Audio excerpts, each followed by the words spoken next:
प्रस्तुत लेख किस तरह आखिरकार मैं हिंदी में आया, हिंदी के प्रसिद्ध लेखक शमशेर बहादुर सिंह द्वारा लिखा गया है। इस लेख में लेखक ने बताया है कि पहले उन्होंने उर्दू और अंग्रेजी में लिखना शुरू किया था, किंतु बाद में अंग्रेजी उर्दू को छोड़कर हिंदी में लिखना शुरू कर दिया। उन्होंने यह भी वर्णन किया कि उन्हें अपने जीवन में क्या क्या कष्ट झेलने पड़े।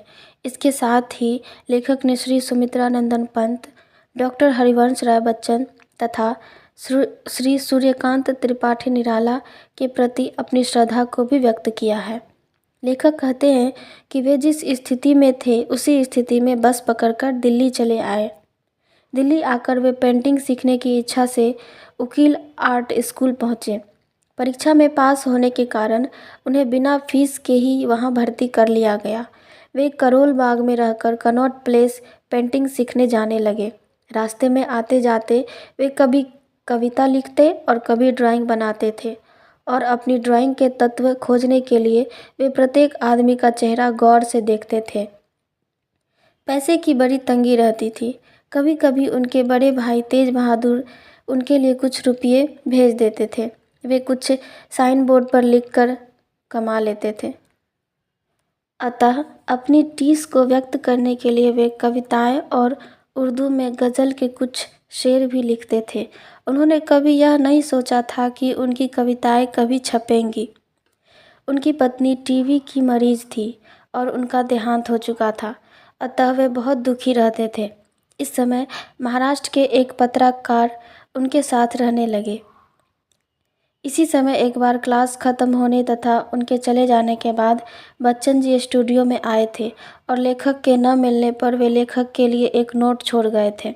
इसके बाद लेखक ने एक अंग्रेजी का सोनेट लिखा, किंतु बच्चन जी के पास भेजा नहीं। कुछ समय बाद लेखक देहरादून में कमिस्ट की दुकान पर कंपाउंड्री सीखने लगे। वे दुखी और उदास रहते थे। ऐसे में वह लिखा हुआ सोनेट उन्होंने बच्चन जी को भेज दिया।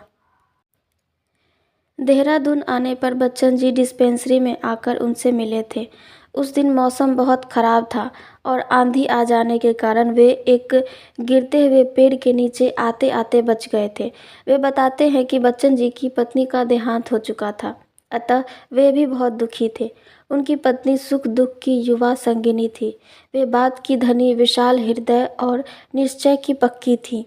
लेखक बीमार रहने लगे थे, अतः बच्चन जी ने उन्हें इलाहाबाद आकर पढ़ने की सलाह दी और वे उनकी बात मानकर इलाहाबाद आ गए। बच्चन जी ने उन्हें एमए में प्रवेश दिला दिया, क्योंकि वे चाहते थे कि लेखक काम का आदमी बन जाए। क्योंकि स्वयं बच्चन जी भी ने अंग्रेजी से एमए फाइनल करने के बाद 10-12 साल तक नौकरी की थी, परंतु लेखक सरकारी नौकरी नहीं करना चाहते थे।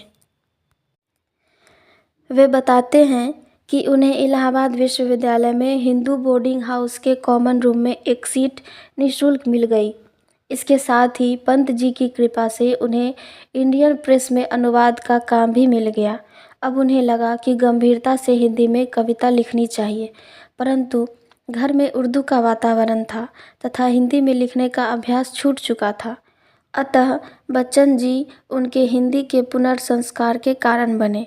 इस समय तक उनकी कुछ रचनाएं सरस्वती और चांद में छप चुकी थी। अभ्युदय में छपा लेखक का एक सोनेट बच्चन जी को बहुत पसंद आया था। वे बताते हैं कि पंत जी और निराला जी ने उन्हें हिंदी की ओर खींचा। बच्चन जी हिंदी में लेखन कार्य शुरू कर चुके थे, अतः लेखक को लगा कि अब उन्हें भी हिंदी लेखन में उतरने के लिए कमर कस लेनी चाहिए। बच्चन जी ने उन्हें एक स्टैंजा का प्रकार बताया था। इसके बाद उन्होंने एक कविता लिख डाली। उन्हें बच्चन की निशा निमंत्रण वे आकार ने बहुत आकृष्ट किया। लेखक पढ़ाई में ध्यान नहीं दे रहे थे, इसलिए बच्चन जी को बहुत दुख था। वे बच्चन जी के साथ एक बार गोरखपुर कवि सम्मेलन में भी गए थे। अब लेखक की हिंदी में कविता लिखने की कोशिश सार्थक हो रही थी।